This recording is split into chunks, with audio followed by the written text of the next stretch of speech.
नमस्कार बंधुरा रुमास blog cooking चैनेले सबाइके स्वागत। आज के आमी जे डिमेर कारिटा आपनादेर संगे शेयर करब एटा बिहारी स्टाइले डिमेर कारि। एटा रुटी परोटा भात सबकिछुर साथे खेते असाधारण लागे। एबार चलुन देखे नेওয়া যাক এই ডিমের কারি কিভাবে তৈরি করি। আমি এখানে হাঁসের ডিম নিয়েছি। হাঁসের ডিম দিয়ে আমি আজকে এই কারিটা তৈরি করব। ডিমটা আমি সেদ্ধ করে নিয়েছি ভালো করে। এবার ডিমটা আমি একটু একটু কেটে কেটে দিয়ে দেব, তাহলে এর মধ্যে মশলাটা ভালোভাবে ঢুকে যায়। এবার ডিমটা ভাজার জন্য আমি কড়াইতে তেল দিয়ে দিয়েছি এবং সরষের তেল দিয়েছি। আমি আর অল্প করে একটু নুন দিয়ে দিয়েছি। দিয়ে আমি একটু হলুদ দিয়ে দেব, দিয়ে ডিমগুলো আমি এর মধ্যে ছেড়ে দেবো। ডিমগুলো আমি একটু লাল লাল করে ভেজে নেব।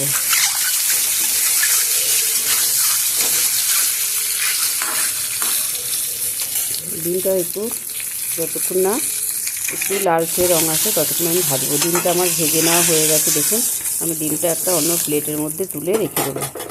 এবার আমি কড়াইয়ের মধ্যে যে তেলটা আছে আমি আরেকটু তেল দেবো, দিয়ে আমি এখানে গোটা জিরে ফোড়নে দিয়ে দিলাম আর দিয়ে দেবো দুটো শুকনো লঙ্কা। যতক্ষণ ফোড়নটার সুন্দর গন্ধ না বেরো ততক্ষণ আমি ফোড়নটাকে একটু ভেজে নেব। দেখুন ফোড়নের থেকে সুন্দর গন্ধ বেরিয়ে গেছে, ফোড়নটা হয়ে গেছে। এবার আমি কেটে রাখা একটু বড় করে পেঁয়াজ আমি রেখেছি, কেটে নিয়েছি। এই পেঁয়াজগুলোকে আমি এর মধ্যে দিয়ে দেবো। পেঁয়াজগুলো দিয়ে ভালো করে আমি তেলের সাথে ভালো করে মশলার সাথে ভালো করে মিশিয়ে নেব। এটা আমি অল্প করে একটু নুন দিয়ে দেবো, তাহলে পেঁয়াজগুলো তাড়াতাড়ি সেদ্ধ হয়ে যাবে। স্বাদ মতো নুন দিয়ে দিলাম, তাহলে পেঁয়াজগুলো খুব তাড়াতাড়ি সেদ্ধ হয়ে যায়। এবারে আমি একটা টমেটোকে কেটে 4 টুকরো করে আমি এর মধ্যে দিয়ে দিলাম। টমেটোটা দিয়েও ভালো করে পেঁয়াজের সাথে এরকম করে মিশিয়ে নিতে হবে।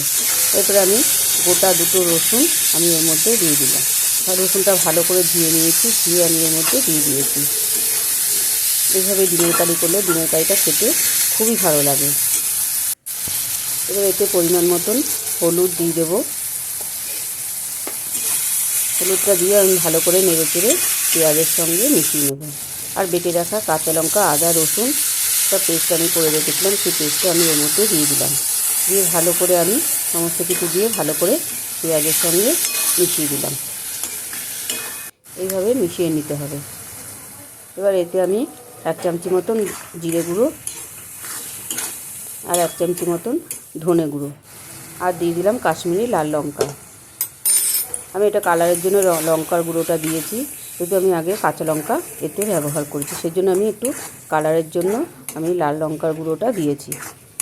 ডিমের কারিতে একটু কালার না হলে দেখতে ভালো লাগে না।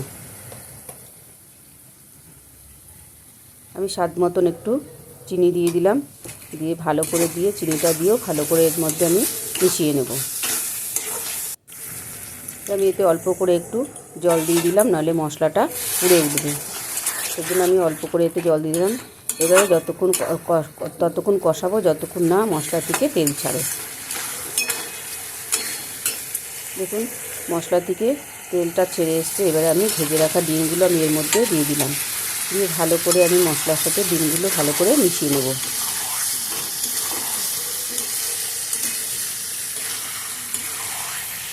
এইভাবে ডিমের কারি করলে রুটি পরোটা ভাত সব কিছুর সাথে খেতে এই ডিমের কারিটা খেতে খুবই ভালো লাগে।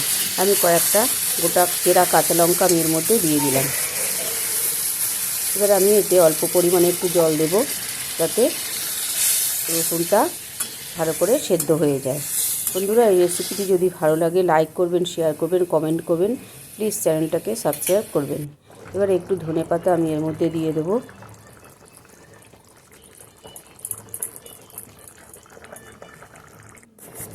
আর দিয়ে দেবো একটু কসুরি মেথি। এই কসুরি মেথিটা দিলে সেন্টটা খুব ভালো বেরোবে, সেই জন্য আমি একটু কসুরি মেথি দিয়ে দিয়েছি। ডিমের কারিটা আমার তৈরি হয়ে গেছে। এবারে আমি এটাকে গরম গরম নামিয়ে নেব।